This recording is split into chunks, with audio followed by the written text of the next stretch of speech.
Bonjour à toutes et à tous, voici déjà le 17e épisode de la saison 2. Merci de suivre Le Lirez-vous et bienvenue aux nouveaux auditeurs auditrices.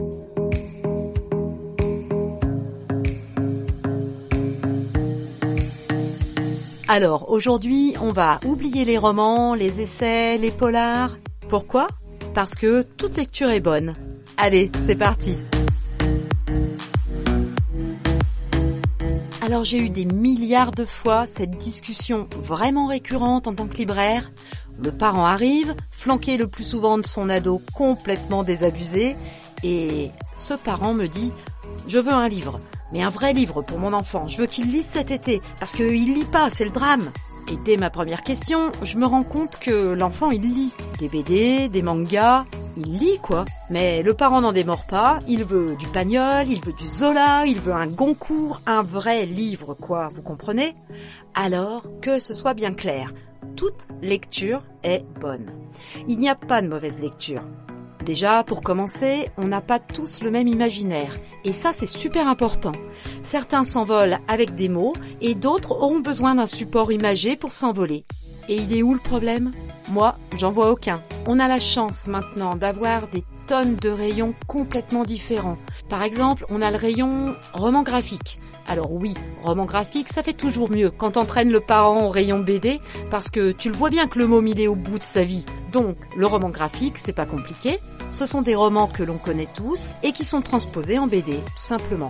Le gosse, il a une BD entre les mains, il est content. Et le parent, eh bien, c'est un classique, ça peut être de la SF comme 1984, ça peut être un polar, ça peut être un grand roman. En tout cas, un titre ou un auteur que lui, parent, connaît. Et donc, ça le rassure.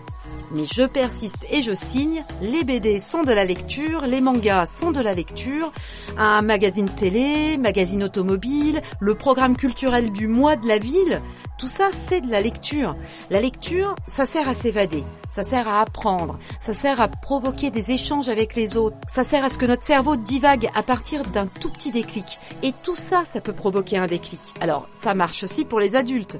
L'adulte qui ne lit que des romans à l'eau de rose, par exemple, style souvent beaucoup critiqué, mais ils lisent. Et ça peut être aussi justement le moyen de les emmener plus loin dans leur lecture avec le temps. Ils pourraient même se prendre au jeu. En tout cas, tout ça pour vous dire que cet été, pitié, ne forcez personne à lire le livre que vous aurez décidé. Le choix d'ouvrages en tout genre est vraiment énorme. Un petit peu d'ouverture d'esprit ou faites-vous aider avec un libraire digne de ce nom ou un simple passage en maison de la presse, tout simplement.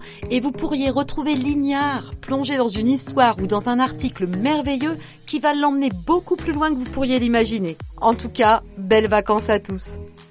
Le Lirez-vous, c'est fini pour aujourd'hui.